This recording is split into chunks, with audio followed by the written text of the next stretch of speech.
폴란드 라돔의 하늘이 붉게 물들어가는 저녁 7시. 에어쇼 라돔 2025를 기다려온 수천 명의 관중들이 활주로를 바라보고 있었습니다. 아이들이 아버지 어깨에 올라타 손을 흔들고 연인들이 서로 안으며 하늘을 올려다봤죠. 그때 은빛 F-16 한 대가 구름을 뚫고 나타났습니다. 폴란드 최고의 조종사 마치에이 크라코비안 소령이 조종하는 전투기였어요. 관중들이 환호성을 지르며 휴대폰을 들어올렸습니다. 완벽한 고개 비행의 순간을 담으려고 했죠. F-16이 하늘 높이 치솟았다가 360도 회전하며 급강하기 시작했습니다. 아름다운 기술이었어요. 모든 게 완벽했습니다. 그런데 뭔가 이상했습니다. 고도가 너무 낮아지고 있었어요. 기수가 올라오지 않았습니다. 관중들의 환호가 점점 작아졌고 누군가가 하고 중얼거렸죠. 그 다음 순간 모든 게 멈췄습니다. F-16이 활주로와 충돌하며 거대한 화염구가 하늘로 치솟았습니다. 폭음이 관중석을 뒤흔들었고 뜨거운 바람이 얼굴을 때렸어요. 아이들이 울음을 터뜨렸고 사람들이 비명을 지르며 뒤로 물러났습니다. 검은 연기가 하늘을 덮었고 사이렌 소리가 울려 퍼졌죠. 하지만 이건 시작에 불과했습니다.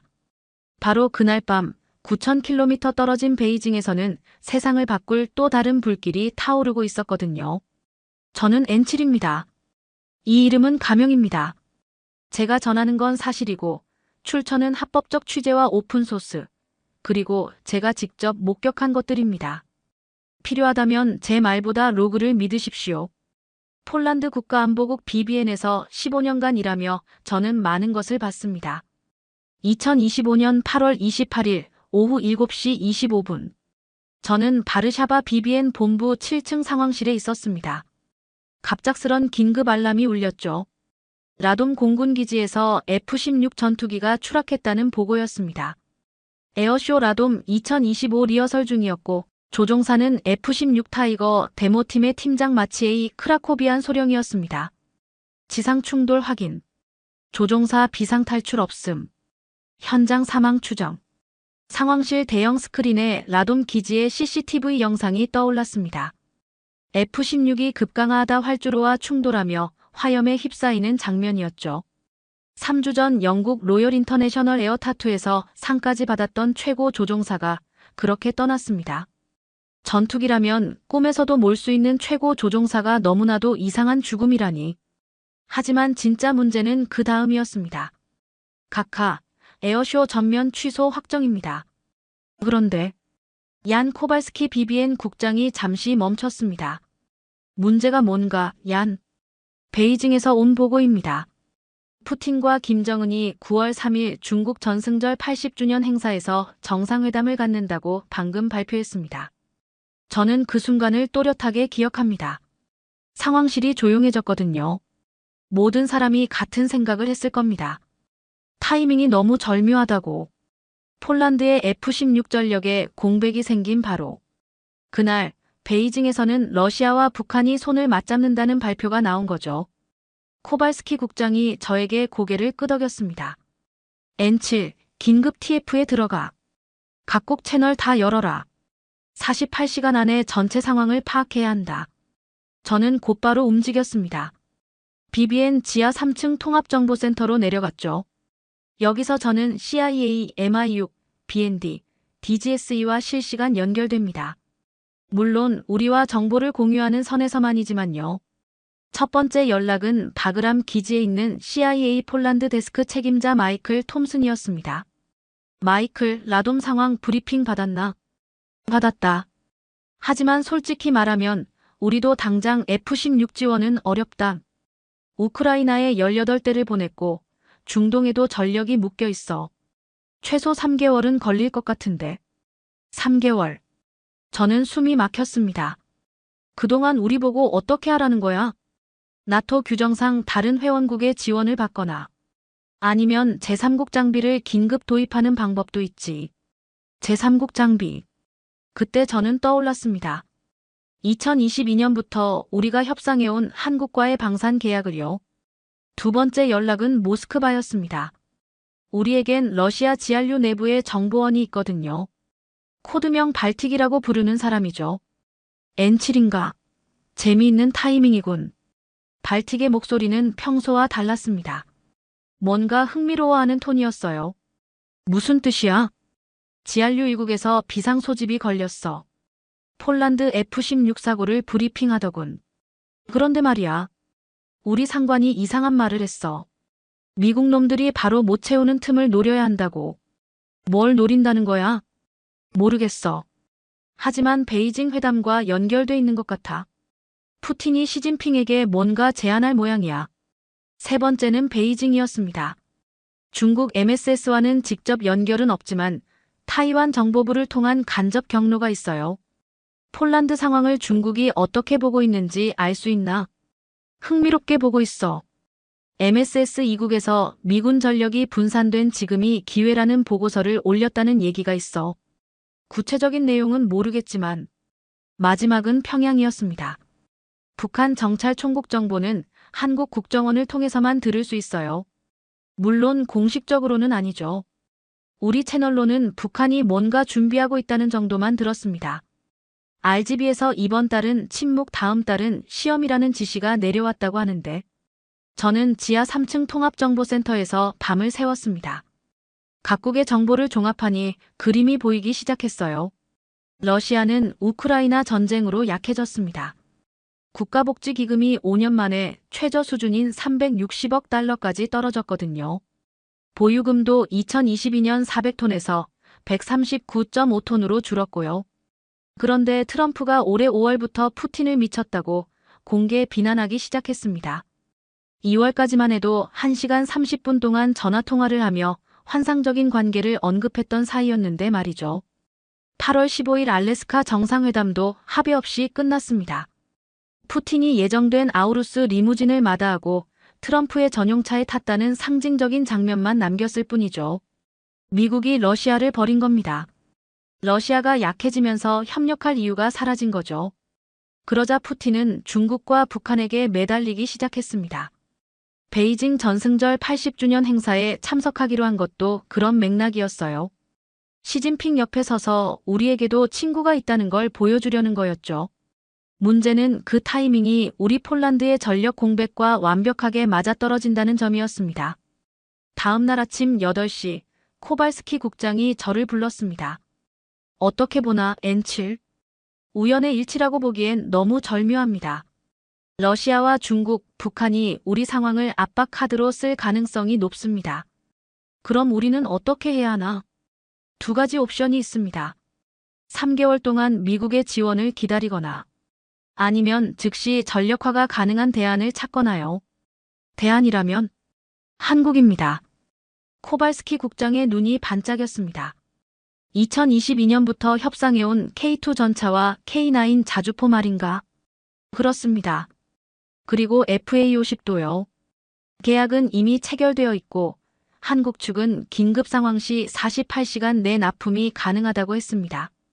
48시간? 정말인가? 현대로템과 하나디펜스, 카이가 상시 생산 체계를 갖추고 있습니다.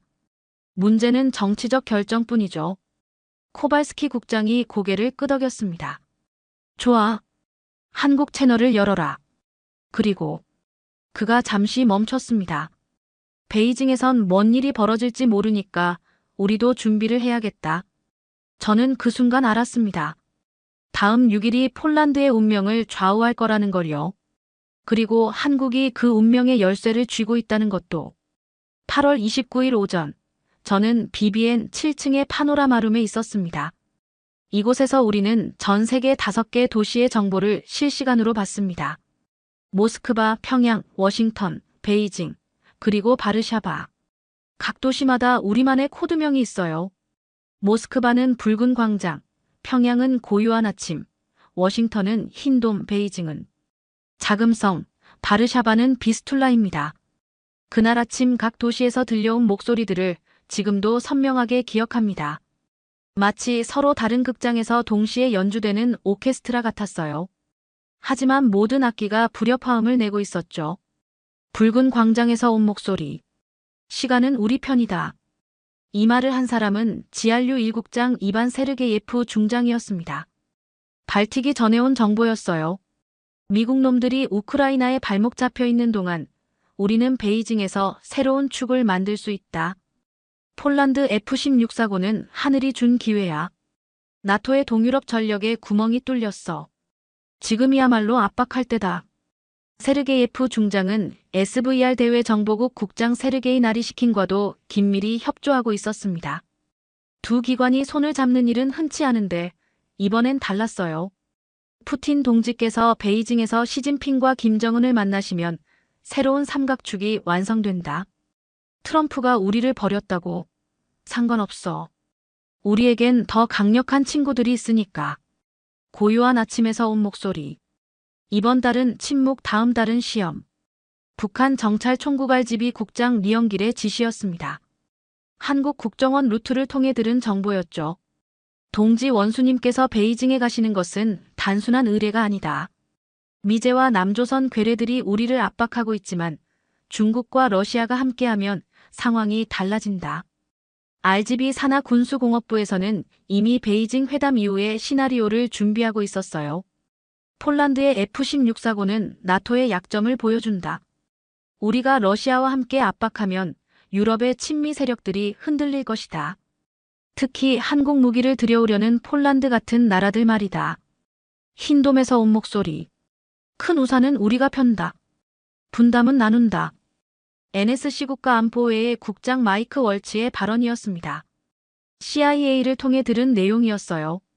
폴란드 F-16 사고는 우리도 예상하지 못한 일이다. 하지만 문제는 우리의 전력이 너무 분산되어 있다는 점이야. 우크라이나에 18대, 중동에 24대, 인도태평양에 32대. 당장 폴란드에 지원할 F-16은 없어. DIA 국방정보국 국장 스콧 베리어도 비슷한 견해였습니다. 베이징에서 푸틴과 김정은이 만나는 것도 신경 쓰인다. 중국까지 포함하면 우리를 압박할 수 있는 새로운 축이 생기는 거야. 하지만 우리에겐 대안이 있어. 한국이라는 완벽한 파트너가 말이야. CIA 국장 존 레클리프는 더 구체적이었습니다. 한국의 K2 전차와 K9 자주포는 이미 검증된 무기야. 폴란드와의 계약도 체결되어 있고 우리가 장기 전략을 담당하고 한국이 즉시 전력화를 맡으면 완벽한 분업이지. 자금성에서 온 목소리. 표준을 먼저 적는 자가 시장을 가진다. MSS 국가안전부 부부장 천원칭의 말이었습니다. 타이완 정보부를 통해 들은 내용이었어요. 미국이 러시아를 버리면서 국제 질서에 공백이 생겼다. 우리가 그 공백을 메울 수 있는 절호의 기회야. 특히 동유럽 국가들은 미국에 대한 의존도를 줄이려고 하고 있어. PLA 전략지원부대 SSF 사령관 리상프도 비슷한 분석을 내놨습니다. 폴란드 F-16 사고는 나토의 한계를 보여준다. 회원국이 위기에 처해도 즉시 지원할 수 없다는 거지. 우리가 베이징에서 푸틴과 김정은과 함께 새로운 대안을 제시하면 유럽 국가들이 흔들릴 거야. 비스툴라에서 온 목소리. 시간표 기반 배치가 필요하다. 코발스키 BBN 국장의 판단이었습니다. 미국의 지원은 최소 3개월이 걸린다. 그동안 우리가 전력 공백을 유지할 수는 없어. 베이징에서 무슨 일이 벌어질지도 모르고. 폴란드 국방부에 모인 장관 부아디스와프 코시니아크 카미시도 같은 생각이었어요. 한국과의 계약을 앞당겨야 한다. K2 전차, K9 자주포, FA-50 경공격기 모두 48시간 내 긴급 도입이 가능하다고 했잖아. 무장청 AU 청장 아르카디우시 베마코비치는 더 구체적인 계획을 제시했습니다. 한국의 현대로템, 하나디펜스, 카이가 상시 생산체계를 갖추고 있어. 문제는 정치적 결정뿐이야. 대통령께서 승인만 하시면 되는 거지. 저는 파노라마룸에서 이 모든 정보를 정리하며 소름이 돋았습니다.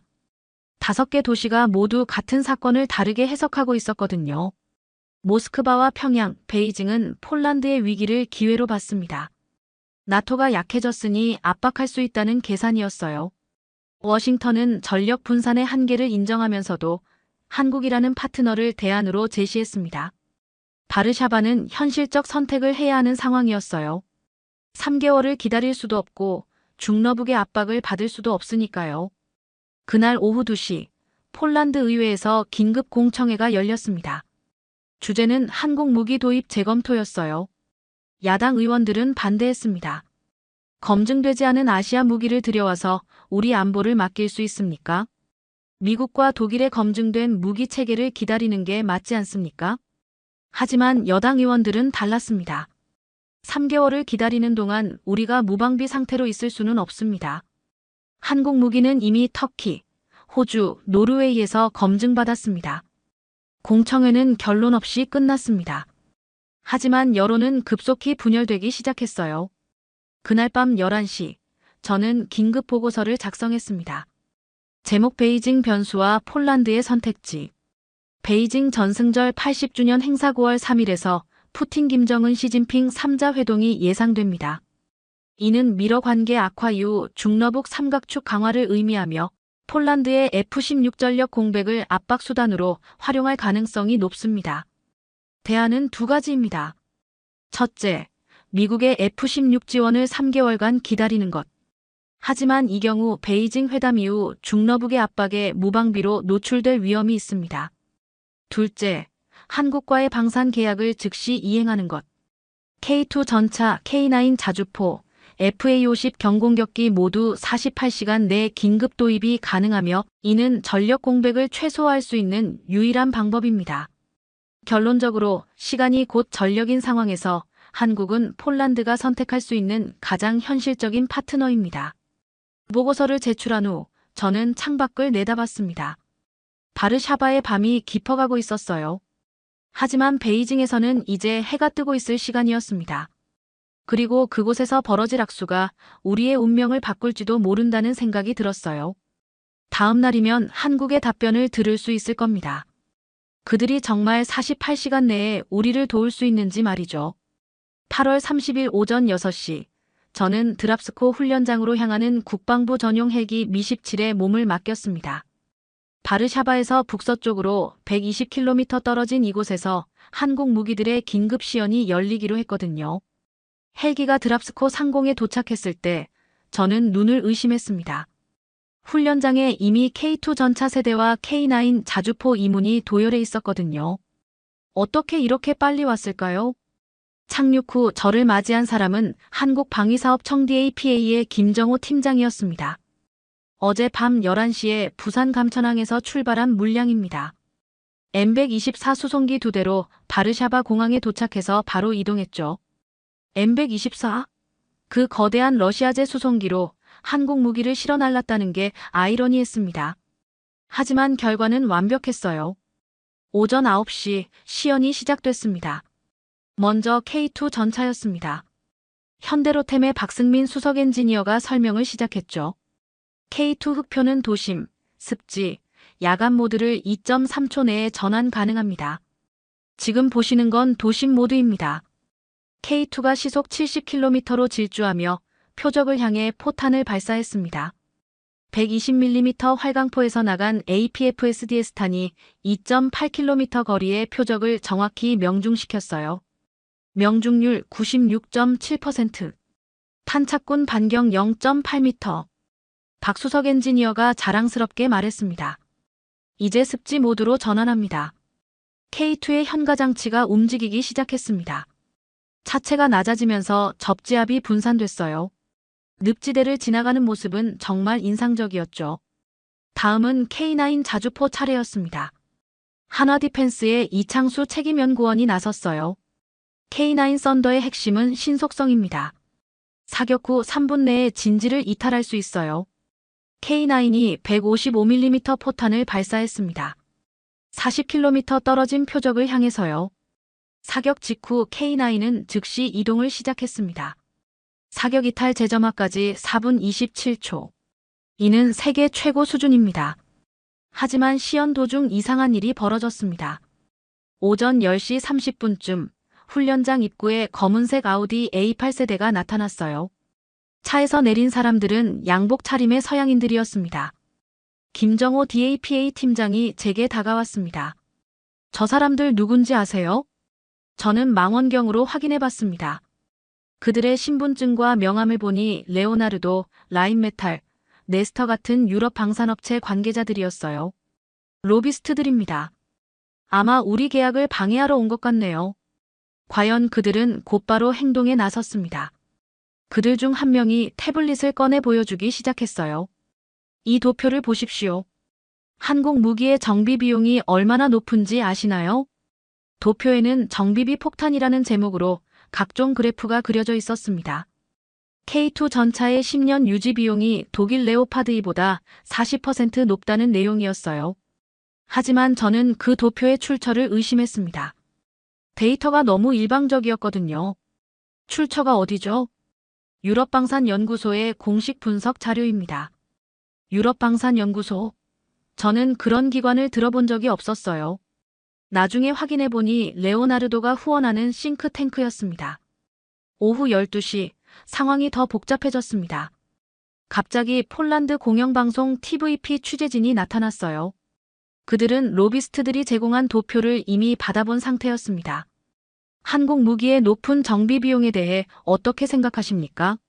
리포터가 김정호 팀장에게 마이크를 들이댔습니다. 김 팀장은 당황하지 않았어요. 그 자료는 부정확합니다. 실제 데이터를 보여드리겠습니다. 그는 태블릿을 꺼내 한국방위사업청의 공식 자료를 보여줬습니다. K2 전차의 가동률은 93.2%입니다. 레오파드 2는 87.6%이고요. 가동률이 높으면 실질적인 유지 비용은 오히려 낮아집니다. 그럼 정비 부품은 어떻게 조달하죠? 표준화 부품 풀을 운영합니다. 현지 생산도 가능하고요. 우리는 무기 플랫폼을 파는 게 아니라 통합 운영 시스템을 팝니다. 리포터가 다시 물었습니다. 통합 운영 시스템이라는 게 뭔가요? 김 팀장이 웃었습니다. 지금 보여드리죠. 오후 1시, 진짜 시연이 시작됐습니다. K2 전차 K9 자주포, 그리고 오늘 아침에 도착한 FA-50 경공격기까지 동시에 움직이기 시작했어요. 통합 운영 시스템은 이렇습니다. K2가 적을 발견하면 데이터 링크를 통해 K9에게 좌표를 전송합니다. K9이 포격하는 동안 FA-50이 상공에서 전장을 감시하고요. 실제로 K2가 레이저로 표적을 지시하자 그 데이터가 실시간으로 K9에게 전송됐습니다. K9은 3초 만에 포를 조준하고 발사했어요. 동시에 FA-50이 상공에서 타격 결과를 확인해 지상에 전송했습니다. 전체 과정이 23초 걸렸습니다. 김 팀장이 자랑스럽게 말했습니다. 이게 바로 한국이 파는 체계입니다. 개별 무기가 아니라 전체가 하나로 움직이는 시스템이죠. 유럽 로비스트들의 얼굴이 굳었습니다. 그들의 도표로는 이런 통합 운영 능력을 설명할 수 없었거든요. 오후 2시 30분, 더 놀라운 일이 벌어집니다. 갑자기 FA-50의 통신이 두절됐어요. 지상 관제소와의 데이터 링크가 끊어진 겁니다. 뭔가 교란이 일어나고 있습니다. 한국항공우주산업카이의 정민수 팀장이 긴급히 보고했습니다. 전파 교란인가요? 아닙니다. 더 정교한 사이버 공격 같습니다. 데이터 링크 프로토콜 자체가 교란되고 있어요. 저는 즉시 BBM 본부에 연락했습니다. 사이버 공격 감지 중. 출처 파악 가능한가? 확인 중입니다. 하지만 중국이나 러시아의 회색지대 전술 같습니다. 회색지대 전술. 전쟁도 아니고 평화도 아닌 애매한 공격이죠. 증거를 남기지 않으면서 상대방을 교란시키는 방법입니다. 하지만 한국 측의 대응은 예상을 뛰어넘었습니다. 괜찮습니다. 백업 시스템으로 전환하겠습니다. 정민수 카이 팀장이 차분히 말했습니다. 백업 시스템. FA-50은 3중 백업 체계를 갖추고 있습니다.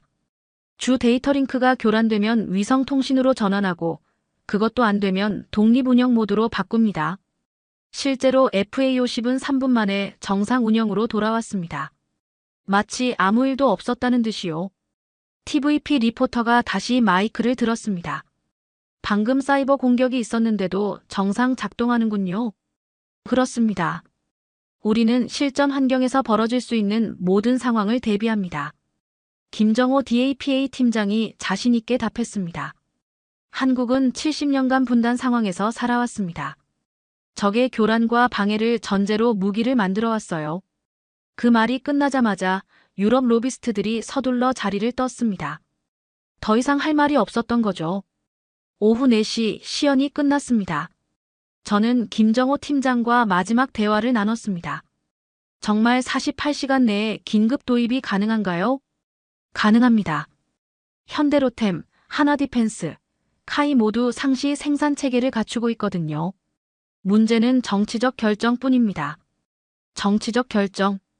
폴란드 대통령께서 승인만 하시면 내일 밤에도 첫 번째 물량이 도착할 수 있습니다. 내일 밤.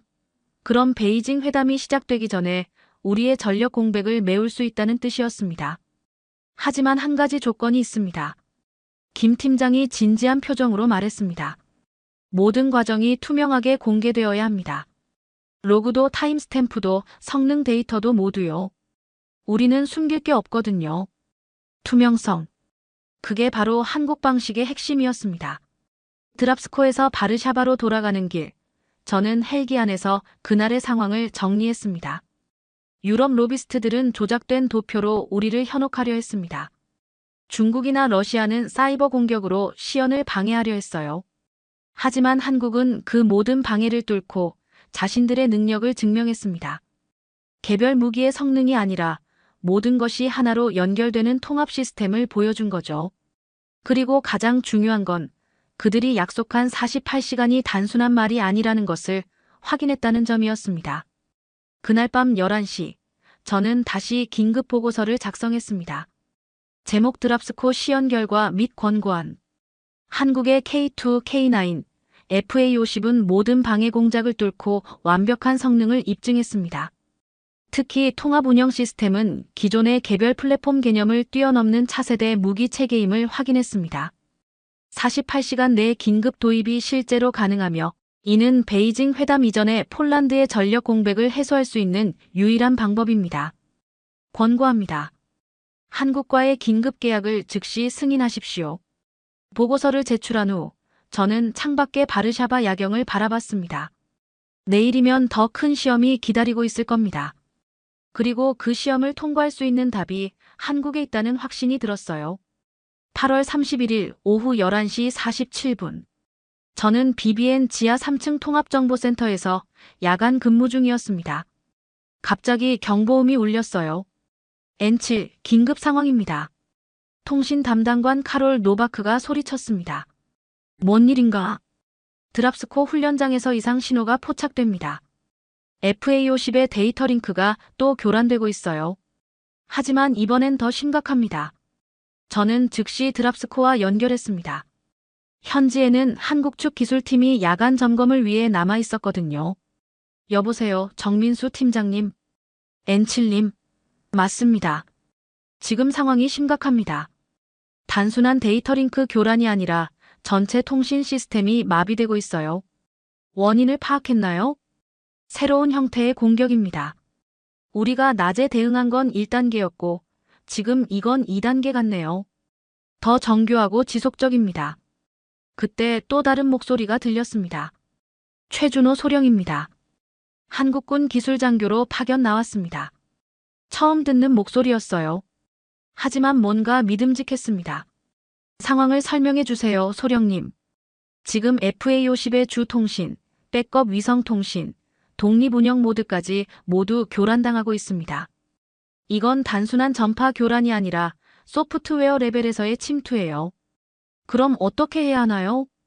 3팀으로 나누어 동시에 접근하겠습니다. 정비팀은 하드웨어를, 군수팀은 소프트웨어를, 교육팀은 매뉴얼 운영을 담당합니다. 최소령의 목소리에는 확신이 있었어요. 시간이 얼마나 걸릴까요? 4시간입니다. 새벽 4시까지 완전 복구하겠습니다. 새벽 4시? 그때까지 저도 현지에 가 있어야겠다고 생각했어요. 자정을 넘어 9월 1일이 되었을 때 저는 헬기를 타고 드랍스코로 향했습니다.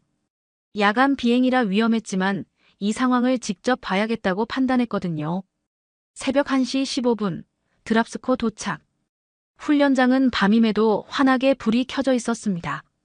FA50 주변에 한국 기술진들이 모여 작업하고 있었어요. 최준호 소령을 처음 만났습니다. 30대 후반으로 보이는 단단한 체격의 군인이었어요. 그의 눈에는 피로가 보였지만 의지는 꺾이지 않은 것 같았습니다. 소령님, 상황이 어떻습니까? 생각보다 정교한 공격입니다. 아마도 중국 MSS의 전략 지원 부대나 러시아 GRU의 사이버 부문에서 한 것 같아요. 어떻게 알 수 있죠? 공격 패턴을 보면 알 수 있어요. 중국은 소프트웨어 레이어를 공격하고 러시아는 하드웨어를 노립니다. 지금 둘 다 당하고 있거든요. 최소령이 태블릿을 보여줬습니다. 화면에는 복잡한 진단 데이터가 나타나 있었어요. 여기 보세요. 이 패킷들이 베이징과 모스크바에서 동시에 들어오고 있어요. 베이징과 모스크바. 정말 중국과 러시아가 손을 잡고 우리를 방해하고 있는 건가요? 그럼 대응 방법은? 우리만의 방식이 있어요. 최소령이 웃었습니다. 한국은 70년간 이런 상황에 대비해왔거든요. 북한의 교란, 중국의 해킹, 러시아의 사이버 공격. 모든 걸 경험했어요. 그때 정비팀에서 보고가 올라왔습니다. 소령님, 하드웨어 점검 완료했습니다. 문제 없어요. 군수팀은 소프트웨어 패치 완료. 새로운 암호화 키로 전환했습니다. 교육팀은 매뉴얼 운영 모드 테스트 완료. 언제든지 전환 가능합니다. 최소령이 만족스러운 표정을 지었습니다. 좋아. 이제 마지막 단계야. 통합 테스트를 해보자. 새벽 2시 30분, FA50의 엔진이 다시 울리기 시작했습니다. 데이터 링크 연결. 정상. 위성 통신. 정상. 독립 운영 모드. 정상. 통합 시스템 연동. 정상. 완전 복구됐습니다. 정민수 카이 팀장이 환호했어요. 하지만 최소령은 거기서 그치지 않았습니다. 이제 진짜 테스트를 해봅시다. 실제로 K2, K9과 연동해서 작동하는지 확인해야 해요. 새벽 3시, 밤중에 진짜 시연이 시작됐습니다. K2 전차가 야간 투시경을 사용해 가상 표적을 탐지했어요. 그 정보가 즉시 FA50에 전송됐습니다. FA50은 상공에서 표적을 확인하고 K9 자주포에 좌표를 전달했어요. 야간 통합 작전 시간 47초. 최소령이 자랑스럽게 발표했습니다. 낮에는 23초였는데 밤에는 47초네요. 제가 물었습니다.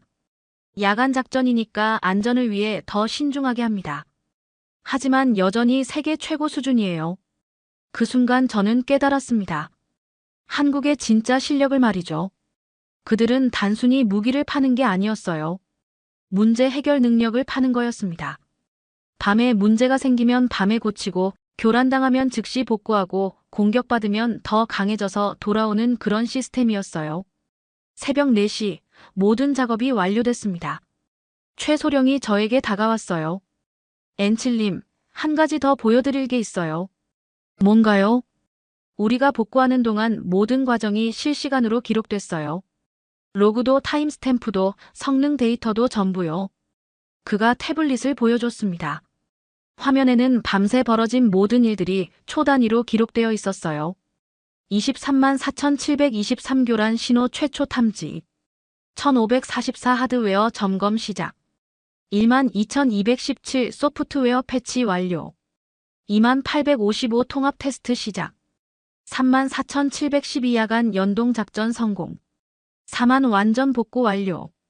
이 모든 데이터가 실시간으로 한국 본부와 폴란드 국방부에 전송되고 있어요. 투명성이 우리의 원칙입니다. 투명성. 또 그 단어였어요. 왜 이렇게 투명하게 공개하는 거죠? 숨길 게 없으니까요. 그리고 신뢰가 가장 중요한 무기라고 생각하거든요. 최소령의 말이 가슴에 와닿았습니다. 새벽 5시, 바르샤바로 돌아가는 헬기 안에서 저는 그날 밤의 의미를 곱씹어봤습니다. 중국과 러시아가 손잡고 우리를 교란시키려 했지만 한국은 4시간 만에 그 공격을 무력화시켰어요. 그것도 더 강해진 상태로 복구해냈죠. 하지만 더 중요한 건 그 과정에서 한국이 보여준 철학이었습니다. 밤에 꺼지면 밤에 켠다. 최소령의 말이 계속 머릿속에 맴돌았어요. 그들에게는 불가능이 없었습니다. 문제가 생기면 반드시 해결하고 공격받으면 더 강해져서 돌아온다는 확신이 있었어요. 그날 아침 7시, 저는 또 한 번의 긴급 보고서를 작성했습니다. 제목 야간 교란 사건 및 한국 측 대응 평가. 중러의 합동 사이버 공격이 감행됐으나 한국 기술팀이 4시간 만에 완전 복구했습니다. 이는 단순한 기술력을 넘어선 문제 해결 철학의 승리로 평가됩니다. 특히 최준호 소령이 이끈 한국군 기술장교팀의 능력은 예상을 뛰어넘었습니다. 그들은 정비군수 교육 3개 분야를 동시에 운용하며 어떤 상황에서도 시스템을 복구할 수 있는 능력을 입증했습니다. 결론적으로 한국은 무기 플랫폼이 아니라 문제 해결 시스템을 판매하고 있습니다. 이는 폴란드가 현재 직면한 위기를 해결할 수 있는 가장 확실한 대안입니다. 보고서를 제출하며 저는 확신했습니다. 이제 우리에게 필요한 건 정치적 결단뿐이라는 걸요. 그리고 그 결단을 내릴 시간이 얼마 남지 않았다는 것도. 베이징 회담까지 이틀밖에 안 남았거든요. 른 화면을 보여줬습니다. 이 영상의 타임스탬프를 보세요. 8월 30일 오후 2시 47분으로 되어 있어요. 그게 뭐가 이상한데? 실제 K2 사격은 오후 1시 15분에 끝났거든요. 그 시간에는 K9 시연이 한창이었어요. 저는 즉시 깨달았습니다. 이건 조작된 영상이라는 걸요. 원본을 찾아봐. 이미 찾았어요. 마렉이 또 다른 영상을 재생했습니다. 같은 장면이었지만 연기가 없었어요. 누가 조작했는지 추적 가능해? 어려워요. VPN을 여러 번 거쳐서 업로드했거든요. 하지만 편집 소프트웨어에 워터마크가 남아있어요. 어떤 소프트웨어? 프리미어 프로 CC 2023. 그리고 편집 스타일을 보면 전문가 수준이에요. 일반인이 한 게 아니라 프로덕션 업체에서 작업한 것 같아요. 바로 그때 또 다른 문제가 터졌습니다. 오전 10시 폴란드 최대 방송사 TVN에서 한국 무기 특집 프로그램을 방송하기 시작했어요. 그런데 내용이 심각했습니다. 시청자 여러분, 한국 무기의 숨겨진 진실을 알려드리겠습니다. 앵커가 화면에 도표를 띄웠어요. 어제 드랍스코에서 봤던 바로 그 정비비 폭탄 도표였습니다. 이 자료에 따르면 K2 전차의 10년 유지 비용이 독일 레오파드 2보다 40% 높습니다. 과연 우리가 이런 무기를 도입해야 할까요? 저는 즉시 TVN에 연락했습니다. 이 자료의 출처가 어디죠? 유럽방산연구소의 공식 분석입니다. 그 연구소가 실제로 존재하는 곳인가요? 확인해 보겠습니다. 30분 후 TVN에서 다시 연락이 왔어요. 죄송합니다. 유럽방산연구소라는 곳은 실제로 존재하지 않는 것 같습니다. 그럼 자료는 어디서 받은 거죠? 익명의 제보자가 이메일로 보냈습니다. 저는 그 이메일을 추적해봤습니다. 결과는 예상대로였어요. 이메일 주소 info @eurodefense.org. 도메인 등록 8월 28일 라돔 사고 당일. 등록자 프록시 서비스로 감춰짐. 서버 위치 스위스하지만 실제로는 프록시. 완전히 조작된 정보네요. 마렙이 분석 결과를 알려줬어요. 이 도메인은 3일 전에 만들어졌고 서버는 스위스에 있다고 하지만 실제로는 VPN을 통해 우회되고 있어요. 그럼 진짜 출처는? 추적이 어렵네요. 하지만 패턴을 보면 유럽 방산업체들의 로비 회사에서 한 것 같아요. 오후 1시 상황이 더 심각해졌습니다. 소셜미디어에 해시태그 한국무기 반대 해시태그가 급상승하기 시작했어요.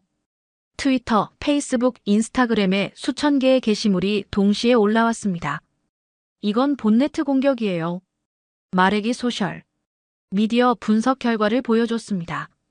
24시간 내에 가짜 계정 3,247개가 생성됐고 모두 같은 메시지를 복사해서 게시하고 있어요. 메시지 내용이 뭔가? 한국 무기는 믿을 수 없다.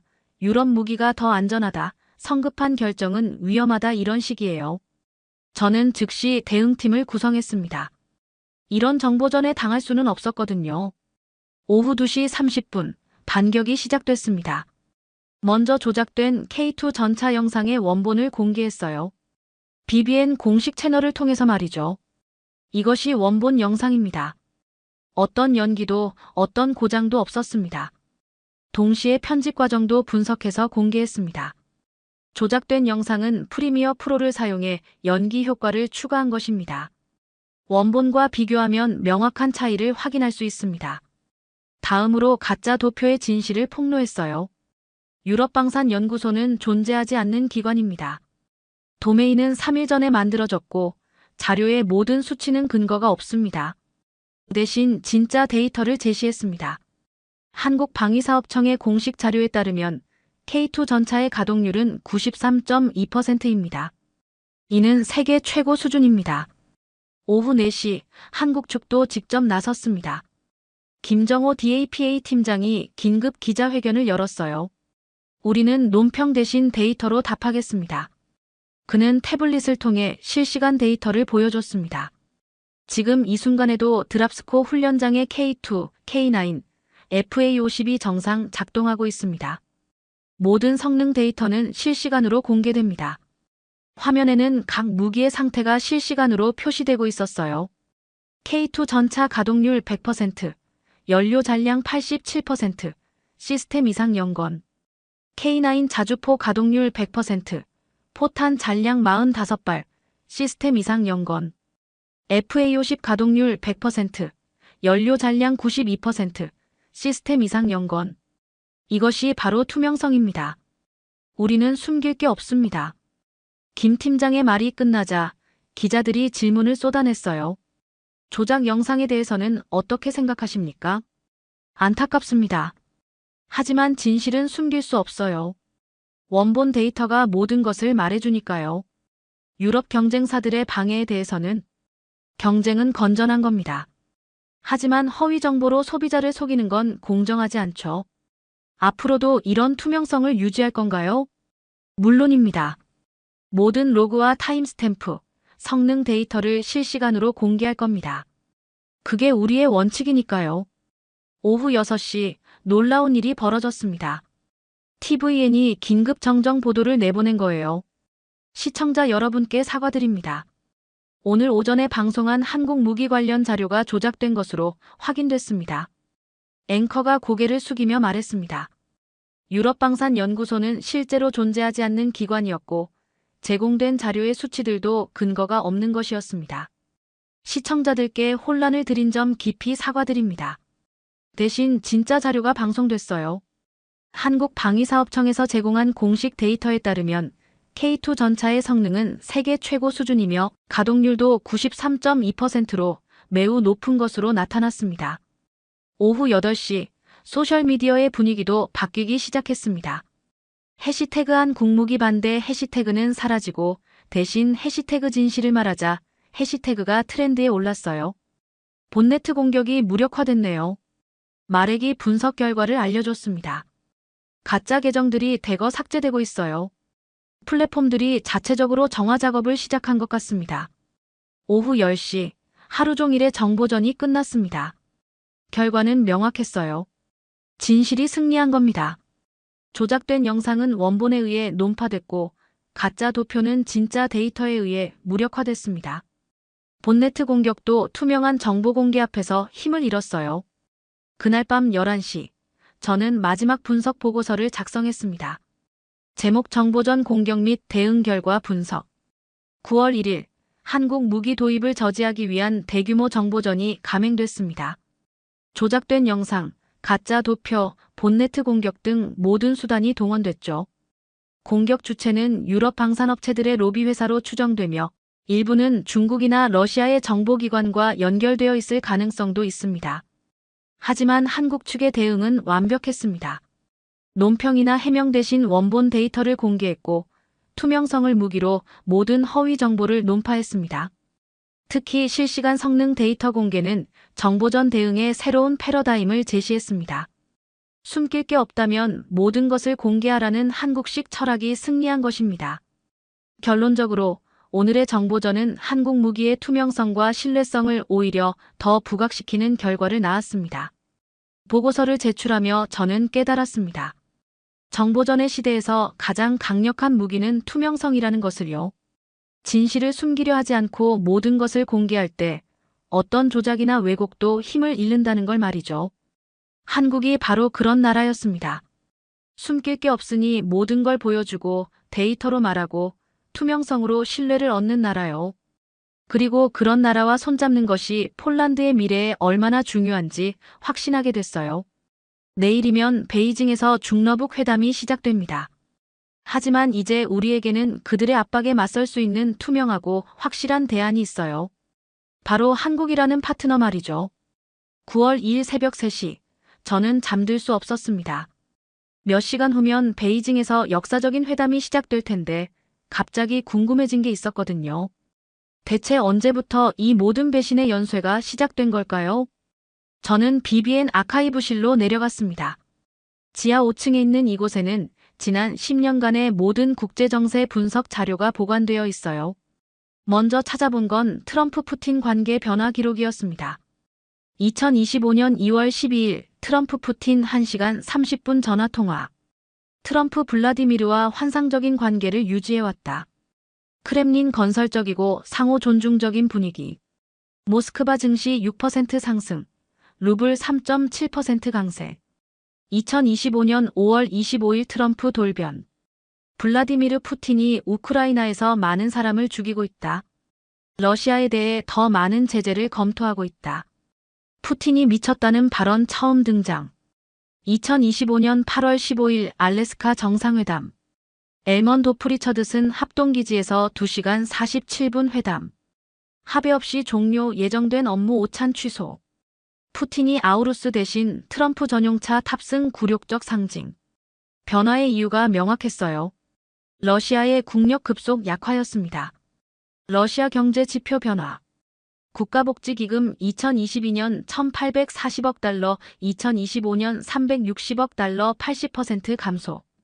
보유금 2022년 400톤, 2025년 139.5톤 65% 감소. 원유 수출 수익 전년 대비 27% 감소. 국방비 비중 GDP의 6.8%까지 상승 재정 압박 심화. 트럼프가 푸틴을 버린 이유는 간단했습니다. 약해진 러시아와 협력할 필요가 없어진 거죠. 다음으로 찾아본 건 푸틴의 대응이었습니다. 2025년 6월 중국 매달리기 시작. 시진핑과 6차례 전화통화 전년 대비 300% 증가. 전략적 동반자 관계 표현 빈도 급증. 중국 투자 유치 위한 특별경제구역 신설. 2025년 7월 북한과의 밀착 가속화. 김정은과 5차례 비밀회담 러시아 극동지역. 군사기술 이전 확대 협정 체결. 북한 노동자 10만 명 추가 유입 허용. 2025년 8월 베이징 전승절 참석 결정. 시진핑 주석의 개인적 초청에 감격. 중러북 3자 정상회담 최초 추진. 새로운 세계 질서의 시작이라는 표현 사용. 푸틴도 선택권이 없었어요.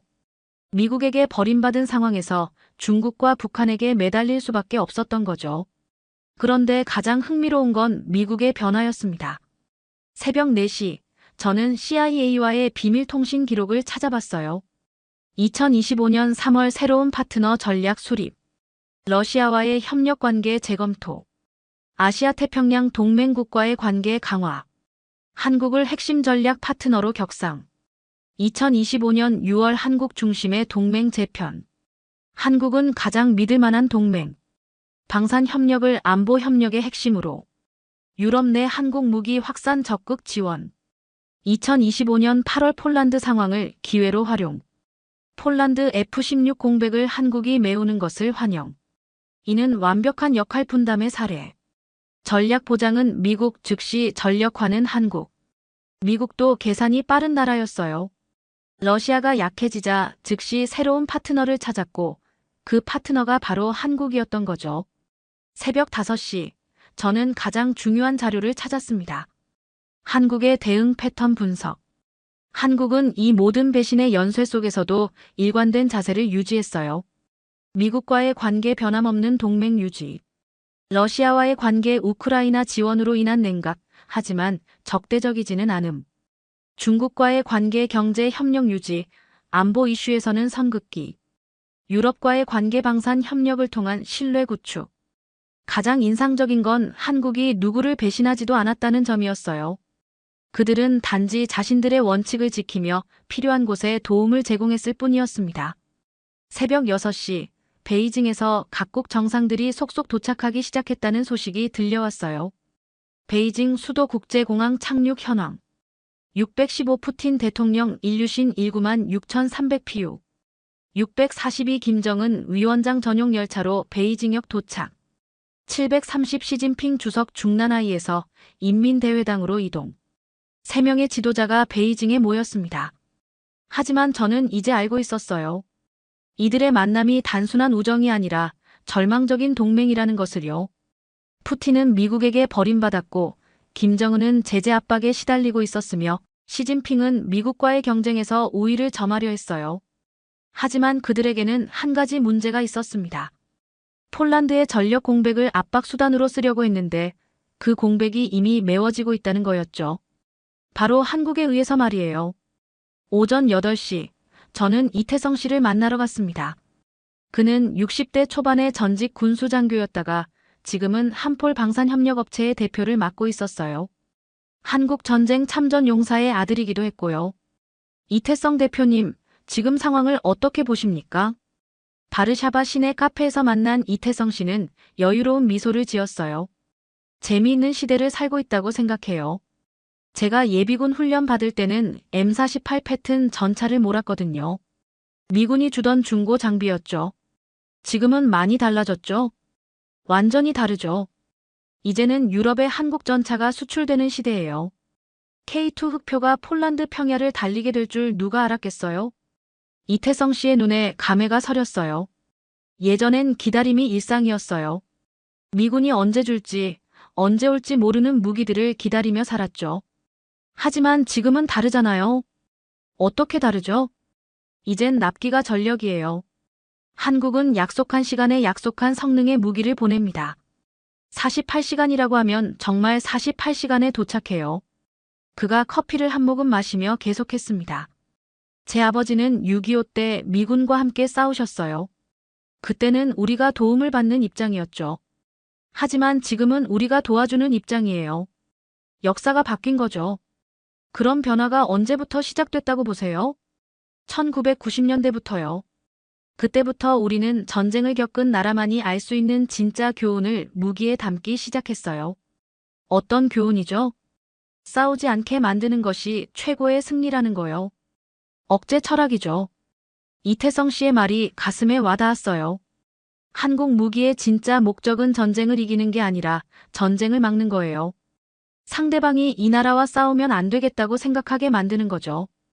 오전 10시 베이징에서 첫 번째 소식이 전해왔습니다. 푸틴과 김정은이 다오유타이 국빈관에서 양자회담을 시작했다는 거였어요. 시진핑은 오후에 합류할 예정이었고요. 하지만 저는 이제 알고 있었습니다. 그들의 회담이 아무리 위협적으로 보여도 이미 게임이 바뀌었다는 것을요. 한국이 48시간 내에 폴란드의 전력 공백을 메워주기로 했으니까요. 그들의 압박 카드가 무력화되는 거였습니다. 오후 12시 폴란드 대통령 두다가 긴급 안보 회의를 소집했다는 소식이 들려왔어요.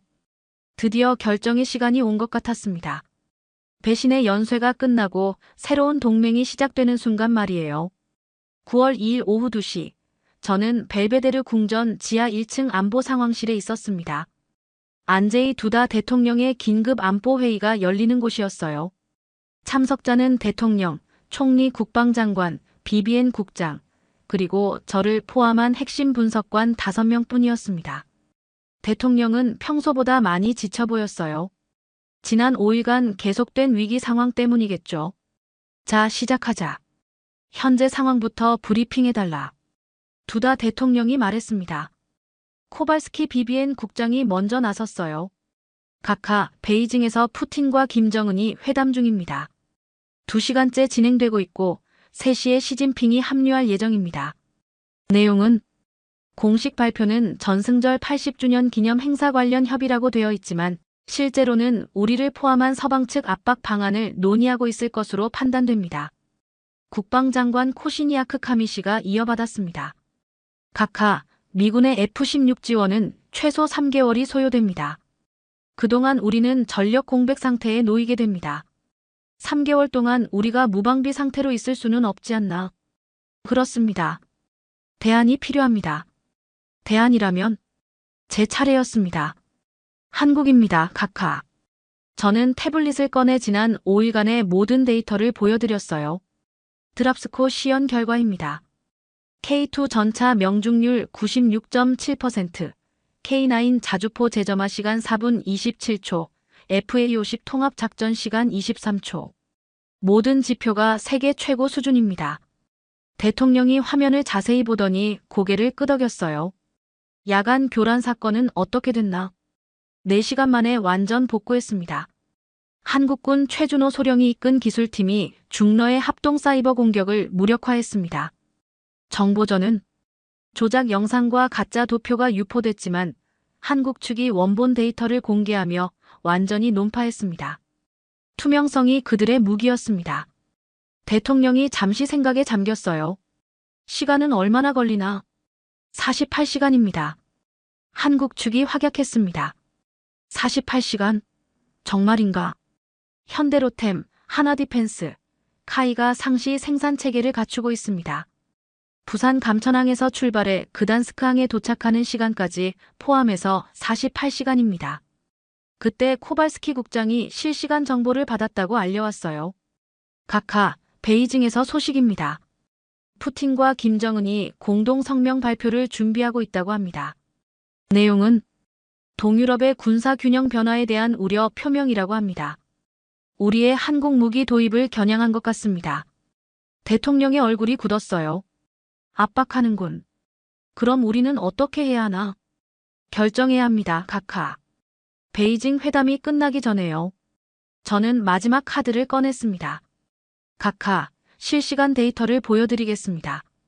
태블릿 화면에 드랍스코 훈련장의 실시간 현황이 떴어요. 현재 시각 14만 3,722. K2001 가동률 100%, 연료 89%, 시스템 이상 무. K9001 가동률 100%, 준비 완료, 시스템 이상 무. FA5만 1 가동률 100%, 비행 준비 완료, 시스템 이상 무.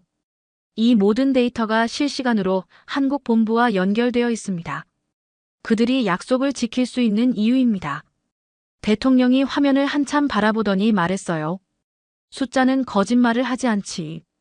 하지만 정치는 다른 법이야. 어떤 의미입니까? 의회에서 반대가 심하다. 야당은 거부권 행사를 요구하고 있어. 심지어 헌법재판소 제소까지 거론하고 있고. 하지만 각하. 안다, N7. 자네가 하고 싶은 말은 안다. 하지만 대통령이라는 게 그렇게 간단하지 않아. 그때 갑자기 상황실 문이 열렸어요. 대통령 수석보좌관 크지시토프 슈체치나가 급하게 들어왔습니다. 각하, 긴급 상황입니다. 무슨 일인가?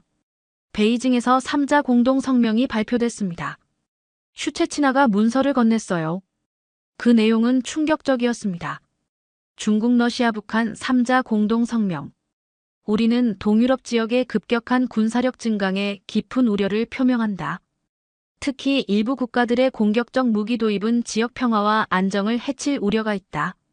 우리 3국은 이러한 움직임을 지속적으로 감시하며 필요시 적절한 조치를 취할 것임을 경고한다.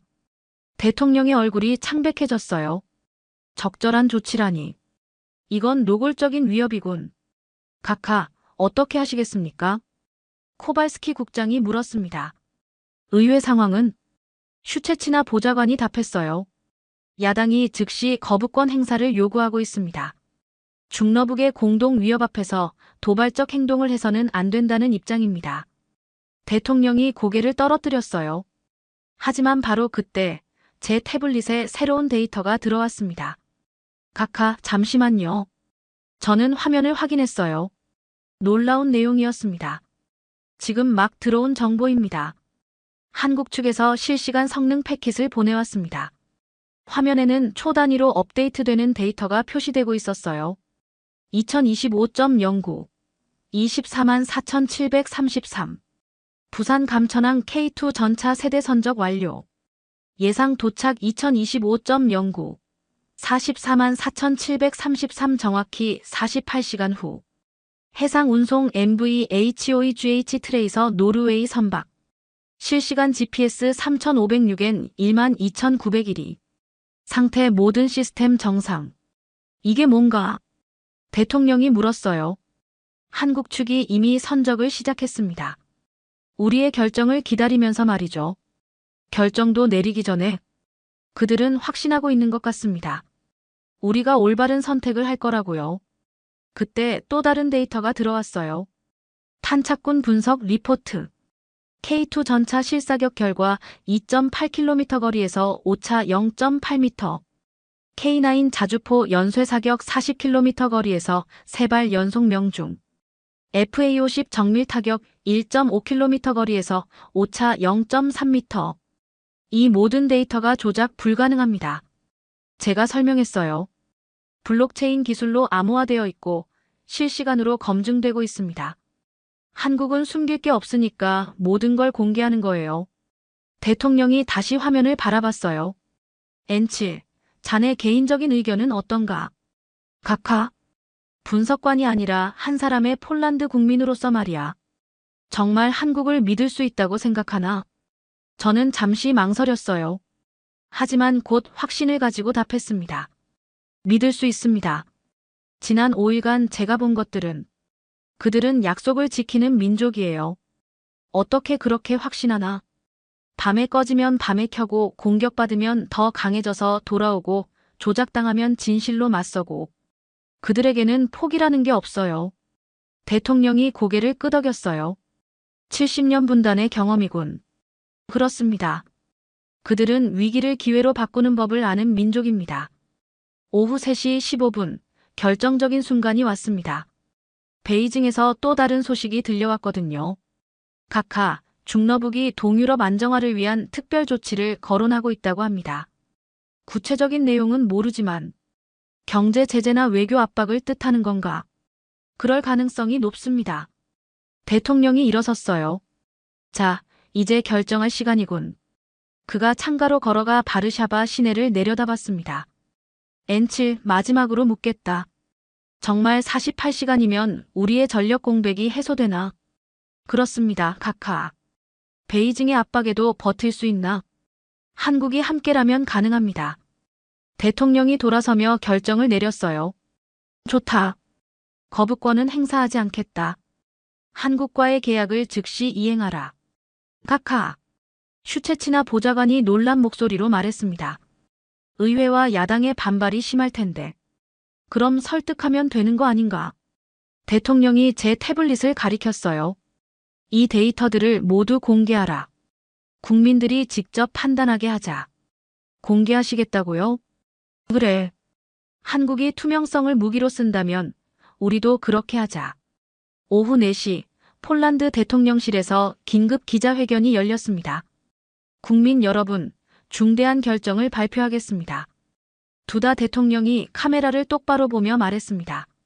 현재 베이징에서 중국, 러시아, 북한이 우리를 겨냥한 공동 위협을 발표했습니다. 하지만 우리는 굴복하지 않겠습니다. 대신 우리에게는 확실한 파트너가 있습니다. 바로 대한민국입니다. 화면에는 실시간 데이터가 표시되기 시작했어요. 지금 이 순간에도 한국에서 우리를 위한 무기들이 출발하고 있습니다. 48시간 후면 우리의 전력 공백이 해소될 것입니다. 이 모든 과정은 투명하게 공개됩니다. 국민 여러분이 직접 확인하실 수 있습니다. 기자회견이 끝난 후 여론조사 결과가 놀라웠어요. 긴급 여론조사 결과 오후 6시 발표. 대통령 결정 지지 67%. 한국 무기 도입 찬성 72%. 베이징 압박에 굴복 반대 81%. 국민들이 데이터를 믿었던 거예요. 오후 7시 베이징에서 마지막 소식이 들려왔습니다. 3자 회담이 예정보다 일찍 끝났다는 거였어요. 그들의 압박 효과가 예상보다 약했던 모양입니다. 그날 밤 10시 저는 마지막 보고서를 작성했습니다. 제목 9월 2일 안보회의 결과 및 의미.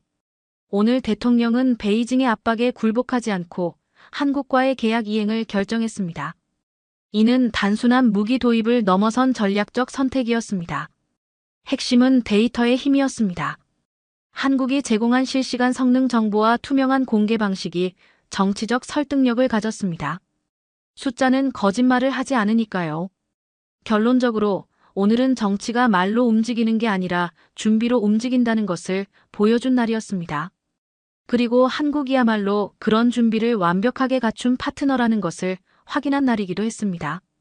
보고서를 제출하며 저는 안도했습니다. 48시간 후면 우리의 하늘에 태극기가 새겨진 FA-52 날고 우리의 땅에 K2 전차와 K9 자주포가 달릴 거예요. 베이징의 악수가 우리를 위협했지만 한국의 약속이 우리를 지켜낼 겁니다. 이제 마지막 24시간이 남았어요. 9월 3일 오전 6시, 저는 그단스크 항구로 향하는 기차 안에 있었습니다. 오늘 오후 2시 47분, 한국에서 출발한 첫 번째 선박이 도착할 예정이었거든요. 정확히 48시간이었어요. 기차가 바르샤바를 떠나면서 저는 창밖 풍경을 바라봤습니다. 평화로운 폴란드 평야가 펼쳐져 있었어요. 하지만 몇 시간 후면 이 땅을 지킬 새로운 무기들이 도착할 거라는 생각에 가슴이 뛰었습니다. 오전 8시, 그단스크 항구 도착. 항구는 이미 분주했어요. 폴란드 국방부 BBN 그리고 한국 측 관계자들이 모두 모여 있었습니다. 김정호 DAPA 팀장도 새벽 비행기로 바르샤바에서 합류했더군요. 엔칠님, 오늘이 역사적인 날이 될 것 같습니다. 김 팀장이 웃으며 말했어요. 정말 시간에 맞춰 도착할까요? 물론입니다. 우리 해운회사는 시간 약속을 어긴 적이 없어요. 그가 태블릿을 보여줬습니다. 화면에는 MVHOEGH 트레이서의 실시간 위치가 표시되고 있었어요. 현재 위치 5423엔 1838이 예상 도착 144,723. 23분 일찍 적재물 K2 전차 세대, K9 자주포 2문, FA-50 부품 1세트. 일찍 도착하네요. 바람이 순조로웠거든요. 하지만 정확히 약속 시간에 접안할 겁니다. 한국의 정확성이었어요. 오전 10시 베이징에서 소식이 들려왔습니다. 3자 정상회담이 예정보다 일찍 끝났다는 거였어요. 공동성명도 예상보다 약했고요. 베이징 3자 공동성명 최종판. 중국, 러시아, 조선민주주의인민공화국은 지역 평화와 안정을 위해 지속적으로 협력해 나갈 것임을 재확인한다. 우리는 모든 국가들이 신중하고 건설적인 접근을 통해 지역 균형을 유지해 나가기를 희망한다. 처음 위협적이던 톤에 비하면 많이 약해진 내용이었어요. 압박 효과가 없었네요. 김 팀장이 분석했습니다. 폴란드가 굴복하지 않자 다른 수를 찾아야 했던 것 같아요. 오전 11시, 흥미로운 소식이 들려왔습니다. 트럼프 대통령이 폴란드의 결정을 공식 지지한다고 발표한 거예요. 트럼프 대통령 성명. 폴란드의 현명한 결정을 환영한다. 한국은 미국의 가장 믿을만한 동맹국이며 폴란드 또한 나토의 핵심 파트너다. 이번 협력은 완벽한 역할 분담의 사례가 될 것이다. 전략적 보장은 미국이, 즉시 전력화는 한국이 담당하는 새로운 동맹 모델이다. 미국이 공식적으로 우리 편을 든 거였어요. 정오 12시, 또 다른 변화가 일어났습니다. 독일, 프랑스, 영국이 연쇄적으로 폴란드의 결정을 지지한다고 발표한 거예요. 독일 국방장관 성명 폴란드의 신속한 대응을 높이 평가한다. 한국 무기 체계는 나토 표준에 완전히 부합한다. 프랑스 외무부 성명 유럽의 안보를 위한 현실적 선택이다. 한국과 폴란드의 협력을 지지한다. 영국 국방부 성명 한국의 방산 기술은 세계 최고 수준이다. 폴란드의 전력 강화는 유럽 전체의 안보에 기여할 것이다. 유럽 전체가 우리를 지지하기 시작한 거였어요. 오후 1시 베이징에서 마지막 소식이 들려왔습니다. 푸틴과 김정은이 예정된 군사 퍼레이드 참관을 취소하고 일찍 귀국한다는 거였어요. 완전히 김이 빠진 모양이네요. 저는 속으로 생각했어요. 오후 2시 30분, 드디어 수평선에 MVHOEGH 트레이서가 나타났습니다. 저기 보입니다. 김 팀장이 망원경으로 확인하며 소리쳤어요. 정확히 시간에 맞춰 오고 있어요. 오후 2시 47분. 48시간 약속 시간에 정확히 선박이 접안했습니다. 그단스크 항구에 모인 모든 사람들이 박수를 쳤어요. 폴란드 관계자들, 한국 기술진들, 그리고 취재진까지. 대한민국은 약속을 지키는 나라입니다. 김 팀장이 자랑스럽게 말했습니다. 선박에서 첫 번째로 내린 건 K2 전차였어요. 거대한 크레인이 천천히 흑표 전차를 들어올렸습니다. 포장을 벗겨내자 태극기와 폴란드 국기가 새겨진 K2의 모습이 드러났어요. 아름답네요. 코발스키 BBN 국장이 감탄했습니다. 다음은 K9 자주포 차례였어요. 155mm 포신이 햇빛에 반짝이며 위풍당당한 모습을 보여줬습니다. 마지막으로 FA50의 부품들이 하역됐어요. 조립하는데 6시간이면 충분하다고 했습니다. 오후 4시 모든 하역이 완료됐습니다. 김 팀장이 최종 보고를 했어요. 48시간 3분 만에 완료됐습니다. 약속보다 3분 늦었네요. 죄송합니다. 3분 늦었다고 사과하는 한국인의 모습에 모든 폴란드 관계자들이 웃음을 터뜨렸어요. 오후 6시 첫 번째 시험 운행이 시작됐습니다.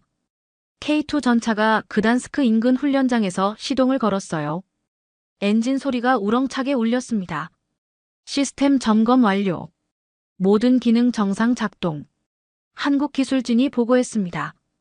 K9 자주포도 마찬가지였어요. 포탑이 부드럽게 회전하며 완벽한 상태를 보여줬습니다. 가동률 100%. 즉시 작전 투입 가능. FA50도 6시간 만에 조립이 완료됐어요. 그리고 곧바로 시험 비행에 성공했습니다. 이륙부터 착륙까지 완벽합니다. 모든 시스템 정상. 오후 8시 모든 시험이 끝났습니다. 48시간 만에 폴란드의 전력 공백이 완전히 해소된 거였어요.